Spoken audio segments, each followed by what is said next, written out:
Ngayon po, ito gamit ko aircon. So ngayon, ito yung charge ng battery. Ayan po, nasa 3 minutes pa lang nakakaraan. Ngayon, pakita ko yung aircon gumagana. Ayan siya, oh. Gumagana.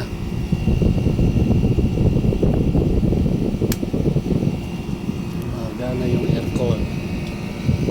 Nasa mababang temperature lang. Ayan. Tingnan natin.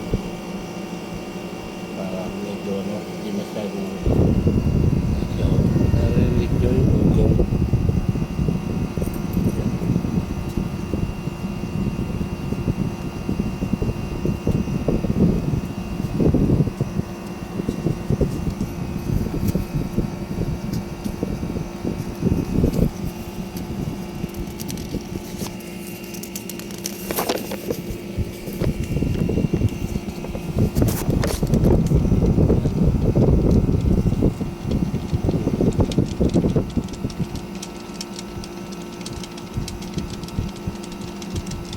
Gamit dyan, solar na.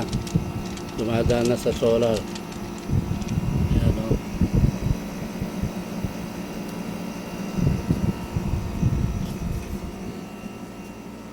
Sa ilaw. Oh. Ayan, o. Mga ilaw ko sa labas, o. Tinetest ko kung ilang minuto yung tatagal ng battery. Yan, nasa 12.2 na.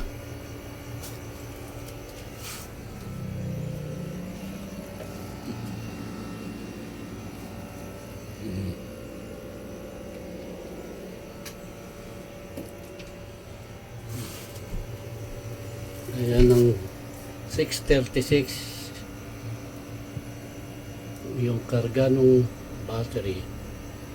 Ang gagaling sa battery 636 to 35 volt, 636 watts ang gamit to 12.2 volts galing sa battery to 35 volts ang lumalabas. 43, so 60 hertz, 43 Celsius. Ayan po ang discharging ng battery. Ito yung sa percentage.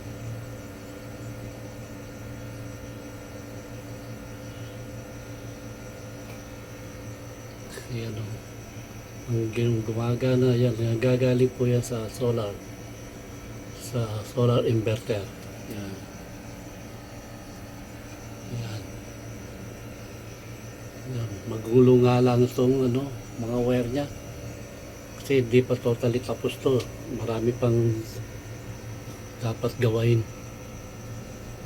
Ayan, o. Ito naman yung harvest ng solar sa taas na 520 watts, 20 ampere na yan, o. Ito naman yung isa, nasa 480 watts. Ayan, o. So,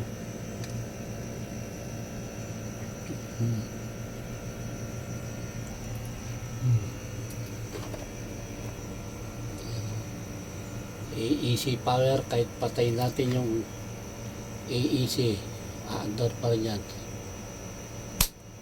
Ayan, o. Angeles Electric Corporation, kung ibig sabihin ng AEC, load power. Ayan, load inverter light, yan. Yan, o. Ayan siya. Ito pa yung karga ng battery, 12.2. Pag nag 12.0 to, babagsak na. Babalik na sa normal power ng AEC. Yan, o.